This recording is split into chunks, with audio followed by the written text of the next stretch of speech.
Marcelo, ¿cómo estás? Gracias por estos minutos, por estar en Plus Energético para, bueno, encarar una charla de estos temas de actualidad, la actualidad del sindicato, del sector energético, así que bienvenido a Plus Energético. Hola, ¿cómo estás? Muchas gracias por la oportunidad. ¿Cómo andas? Bien, bien, bien. Bueno, quería ver cómo se vienen las elecciones, el gremio está en ese proceso, estuvo realizando una serie de asambleas, convocatorias. Bueno, ¿cómo terminó saldándose esa situación del cierre de las listas? Digamos, estaba ustedes por el oficialismo, la lista que encabezás vos como secretario general. ¿Hay alguna otra agrupación que finalmente comienza a posicionarse para participar de esta contienda? ¿Ya está definido ese escenario? Sí, la convocatoria, la Junta Electoral, como fecha es el 20 de octubre. Se han presentado 3 listas, donde, bueno, justamente la Junta Electoral tiene que dar el visto bueno de acuerdo al estatuto de nuestro gremio, ¿no? Así que, bueno, están en ese proceso de que no haya ninguna anomalía en la cantidad de, por ejemplo, de adhesiones que tiene que tener cada lista. Eh, y bueno, y cómo está conformada la comisión directiva, los cargos que Junta Electoral tiene que analizar todo eso. Así que bueno, está en ese proceso todavía. Ujú. ¿Qué Tienen implica un este tiempo, cambio? Ah, perdón, sí, sí. sí, tienen un tiempo desde el momento de la presentación de la lista para evaluar que esté todo en orden, ¿no? Como marcan los estatutos. Ujú. ¿Qué desafío crees que le impone al sindicato, a vos, en este contexto que uno podría decir que es un cambio de figura al frente de la conducción, eventualmente, digo, si te toca acceder luego de ese proceso electoral? ¿Qué escenario se viene para adelante? ¿Qué análisis haces luego de tanto tiempo bueno, de Guillermo Pereira al frente del gremio?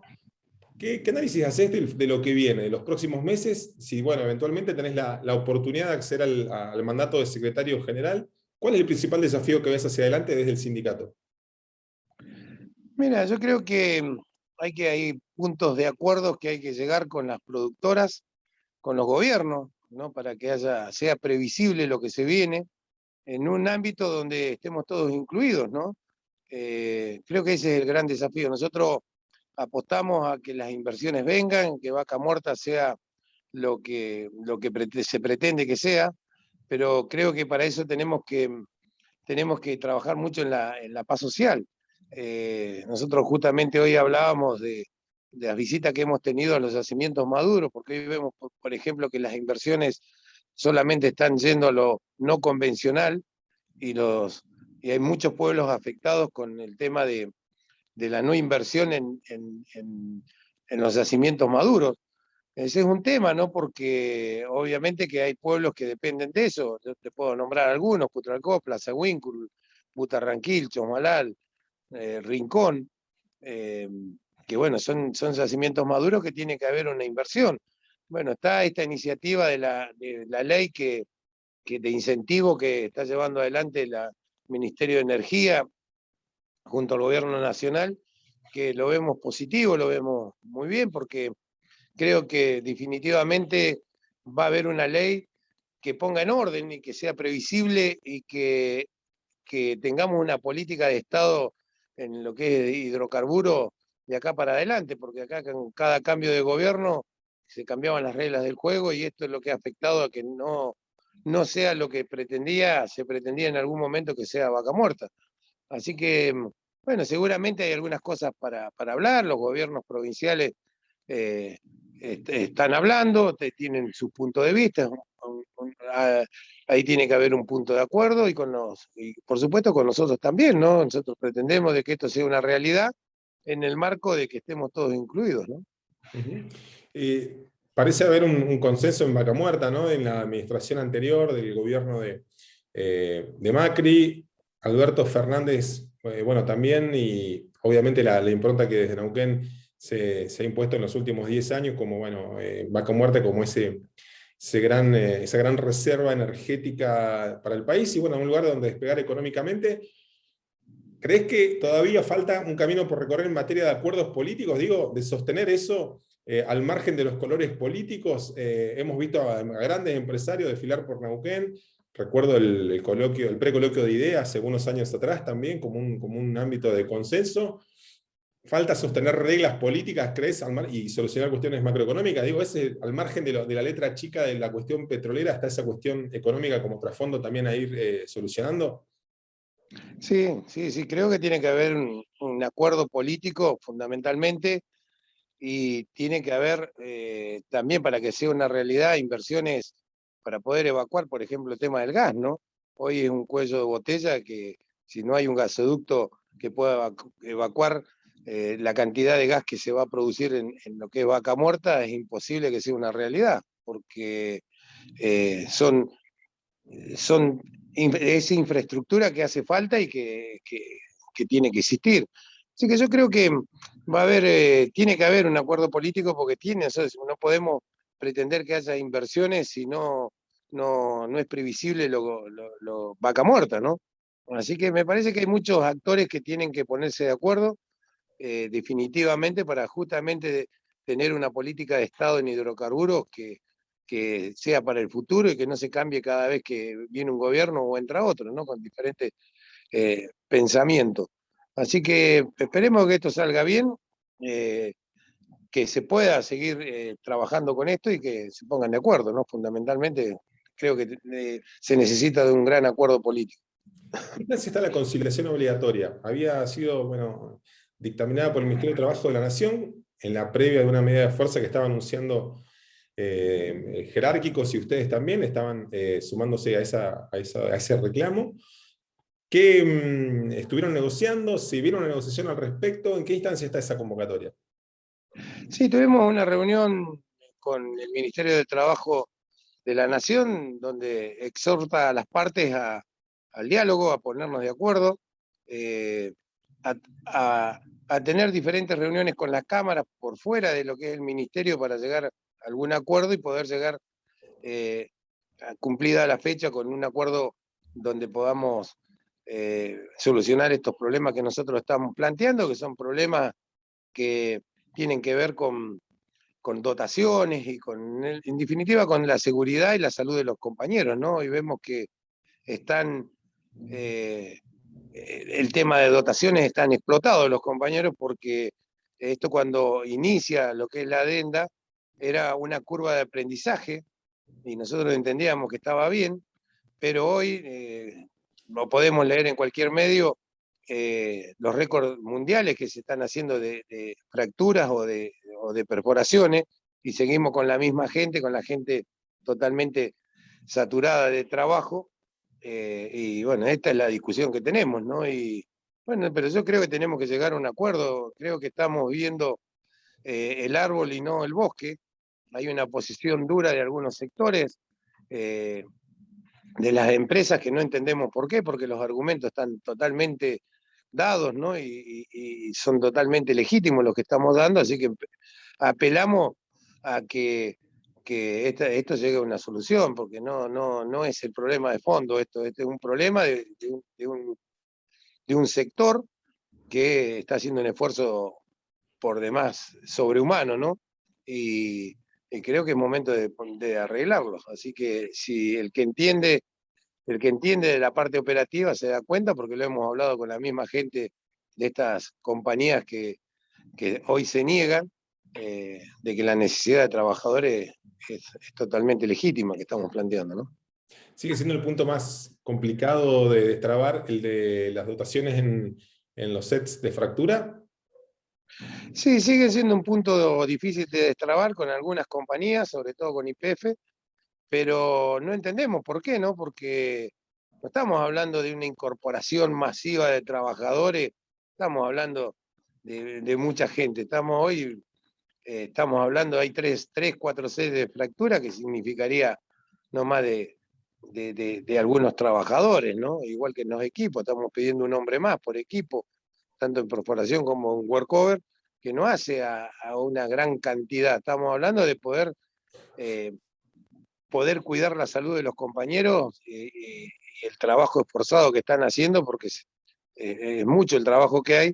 Imagínate que las perforaciones han ido a más de 3.000 y pico de metros, la fractura de 3, 4 que se hacían cuando empezó la adenda, hoy estamos superando las 12 fracturas con la misma cantidad de gente. Así que el sentido común te lleva a darte cuenta que si estás triplicando el trabajo o la fractura, estás triplicando también el trabajo, ¿no? Así que esto me parece que no es un punto de discusión. Yo no puedo entender por qué está tan cerrado esto cuando no afectaría la actividad para nada, al contrario. Cuidaríamos la salud de los trabajadores y la seguridad de los trabajadores también, ¿no? Ujú. Marcelo, tengo una consulta vinculada a la situación, a esto. Hay una serie de conflictos que se dan habitualmente en los campos productores, en cercanías bueno, lo que es el corazón hoy de Vaca Muerta, en la zona de Añelo, y que tiene que ver con los reclamos de comunidades mapuches que han estado, bueno, planteando algún tipo de medida de acción, digo, si recorremos los últimos años, con vaivenes, ha sido un conflicto recurrente. ¿Qué opinión tenés respecto a esos reclamos que suelen hacer las comunidades mapuches en cercanías de Añelo? ¿Se los puede englobar en un todo, generalizar? ¿O crees que hay particularidades y eventualmente cuáles serían? A ver, el reconocimiento de las comunidades mapuche están dadas, ¿no? No, por los gobiernos tanto nacional como provincial. Creo que hay un tema que lo tienen que solucionar, que es un tema que lo tienen que solucionar para que justamente las productoras que están dentro de los territorios mapuche puedan desarrollar la actividad y al poder desarrollar la actividad también permitir que justamente haya más puestos de trabajo. Pero creo que es un tema que lo tienen, creo que esto un tema que tiene que ir a fondo para poder darle una solución definitiva, ¿no? Y no que exista estos problemas que habitualmente existen por los reclamos de las comunidades mapuches, ¿no?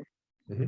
La situación respecto a esa peor foto de la pandemia, promediando el año pasado, ya está, digo, en cuanto a los trabajadores. Vemos los niveles de producción y sí, no hay casi comparación en los últimos años, ¿no? El petróleo en su mejor momento de producción, el gas recuperando ese terreno perdido, y bueno, por el plan gas y toda esa actividad que se estuvo viendo sobre todo en el invierno. Respecto a los niveles de ocupación de los trabajadores, todos aquellos que estuvieron fuera de los yacimientos en, supongamos, mayo, junio del año pasado, ya están ocupando los cargos que estaban ocupando. Digo, ¿volvieron a los yacimientos ya todos o el grueso? Sí, en líneas generales volvieron prácticamente todos. También tuvimos la posibilidad de poder volver los compañeros que estaban de riesgo, ¿no? Porque ha salido un DNU donde habilita a los compañeros que eh, con una vacuna y puedan volver a la actividad y bueno, los que tienen las 2 vacunas mucho mejor todavía. Así que no es mucha la gente que nos está quedando, así hay algunas empresas que están complicadas por la baja en la actividad que desarrollan y que bueno, tenemos que ir viendo y tratar de ir arreglándolo, ¿no? Pero en líneas generales estamos volviendo a la normalidad. Eh, en cantidad de trabajadores que están volviendo. Ahora, en la cantidad de esto, todos estos récords de producción y todo lo que está viendo, no va de la mano justamente con la cantidad de trabajadores que hay. Seguimos siendo ni siquiera los mismos, ¿no? Porque en el medio de toda esta pandemia perdimos más de 3.000 puestos de trabajo. Eh, entonces, ni siquiera sigue lo mismo antes de la pandemia.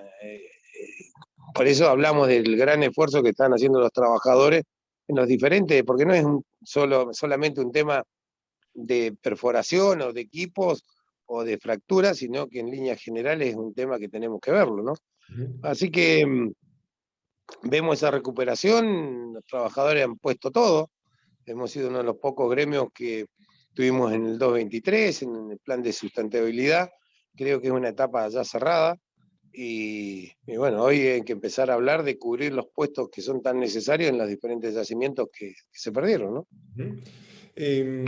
¿Ven este nivel de actividad en los próximos meses? ¿Creen que es sostenible?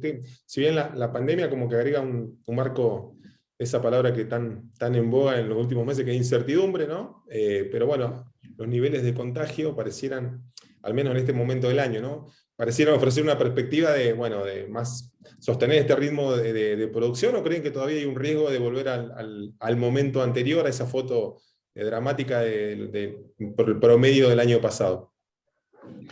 Yo no creo que sea igual, ¿no? Porque hoy, gracias a Dios, con el tema de la vacuna, eso ha ayudado muchísimo. No creo que vuelva al extremo de lo que fue al principio del 2020, pero sí, bueno, hay que tener cuidado. Seguimos en pandemia, seguimos eh, con esta situación, con una nueva cepa que es peligrosísima y bueno, vamos a ver cómo se desarrolla de acá para adelante, pero en condiciones normales, si las condiciones fueran normales, veo que la actividad va a repuntar muchísimo, ¿no? Porque tenemos un buen precio del barril de petróleo, tenemos el plan gas que también ha incentivado mucho a las empresas, si bien es cierto que falta en infraestructura, también están los proyectos para un gasoducto para evacuar el gas que producen todas las productoras que están en Vaca Muerta, así que yo veo prometedor el futuro, ¿no? Ujú. Marcelo, muchas gracias por estos minutos, por el contacto y bueno, la retomamos. Esperemos poder seguir el diálogo en breve. Muchísimas gracias por estar en Plus Energético también, ¿eh? No, muchas gracias a ustedes por llamar y bueno, a disposición cuando lo consideren.